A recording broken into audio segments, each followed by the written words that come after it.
미 군종 가택 연금에서 도망치듯 미국으로 간 이승만은 넉 달간 미국에 머물면서 한반도 신탁 통치 문제를 유엔에 넘기고 그동안 친소 정책을 펴던 미국의 정책을 반소련 반공 정책으로 바꾸게 하고 다시 서울로 옵니다. 미국 정책이 반공주의로 돌아서자 이남 미 군정도 반공으로 돌아서기 시작합니다.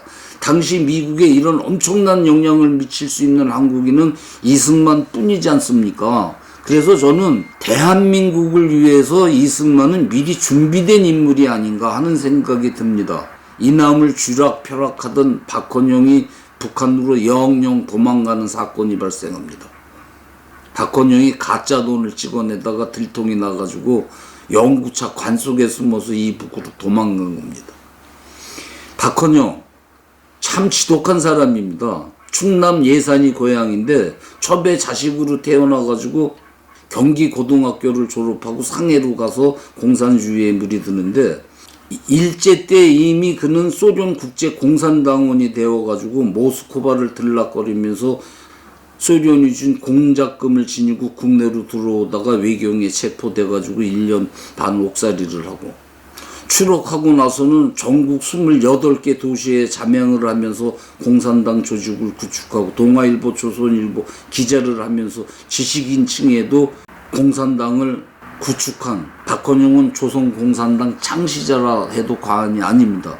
그 와중에 다시 외경에 잡혀서 자기 똥을 먹으면서 미친 척 광인 노릇을 하면서 풀려났다가 다시 또 체포되어 가지고 6년간 옥살이를 하는데 그때 그의 아내는 자기의 친구 박헌영의 친구와 재혼해버리는 이런 일을 겪으면서 공산당 전도사를 한 게 박헌영입니다. 이 박헌영 가짜돈 사건은 정판사라는 인쇄소에서 시작됩니다. 박헌영은 일본인이 운영하던 인쇄소를 불허받아가지고 조선 정판사라는 간판을 걸고 진해 기관지 해방일보를 여기서 찍고 있었는데 어느 날 공산당 간부 김관술이 박헌영한테 와가지고 가짜돈을 찍을 수 있다고 보고를 합니다.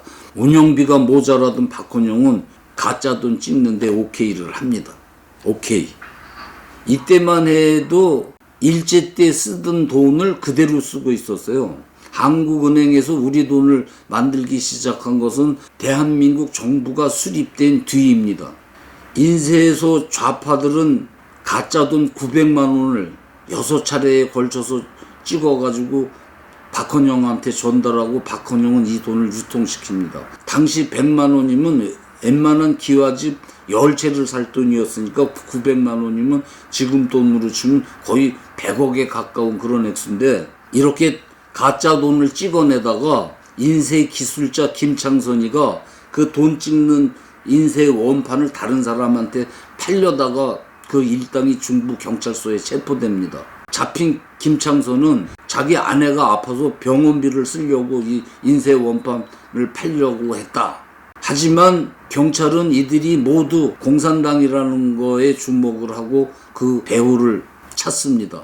이때 잡혀있던 김낙기 처가 면회를 오는데 그가 김낙기한테 전달하는 담배 속에서 쪽지를 발견하고 배후 검거에 몰두합니다. 경찰들이. 그러다가 잡혀있던 김낙기가 메타작에 못 이겨가지고 슬슬 입을 여는데 모두 1,500만 원을 찍었는데 공산당 간부들이 와서 전부 가져갔다. 이 얘기를 들은 수도경찰청장 장택상은 즉시 기자회견을 열고 정판사 위패 사건은 남노당들이 한국 경제를 교란시키고 지네들 공작금 자금을 조달하려고 벌인 천인공노할 사건이다. 이렇게 발표를 합니다. 국민들은 깜짝 놀랍니다. 박헌영은 해화동 아지트에서 석간신문을 모조리 읽고 똥 씹은 얼굴로 김삼룡 이주아에게 억지 모략 선동을 지시합니다. 모략 선동은 좌파들 주특기죠.